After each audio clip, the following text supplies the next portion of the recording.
ചെറുപുഴ വാണിയംകുന്നിൽ നിന്നും കഴിഞ്ഞ മാസം 15-ന് കാണാതായ യുവാവിനെ കണ്ടെത്തി. ഈ വാർത്ത നിങ്ങൾക്കായി അവതരിപ്പിക്കുന്നത് സ്വന്തം ജോസ്കോ ജ്വല്ലേഴ്സ്.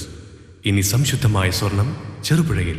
ചെറുപുഴ വാണിയംകുന്നിൽ നിന്നും കഴിഞ്ഞ മാസം 15-ന് കാണാതായ യുവാവിനെ കണ്ടെത്തി. ഇന്ന് രാവിലെയാണ് പാലാവയലിൽ കാര്യങ്കോട് പുഴയോരത്ത് അവശനിലയിൽ കിടക്കുകയായിരുന്ന സജിനെ പശുവിനെ തീറ്റുവാനെത്തിയവർ കാണുന്നത്. ചെറുപുഴ പോലീസ് സ്ഥലത്തെത്തി യുവാവിനെ ചെറുപുഴ സെന്റ് സെബാസ്റ്റ്യൻ ആശുപത്രിയിലെത്തിച്ചു.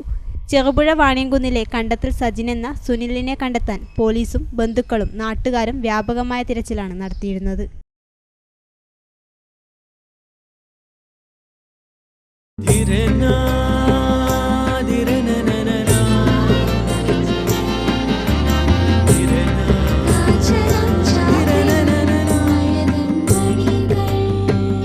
ചില ബന്ധങ്ങൾ പവിത്രമാണ്.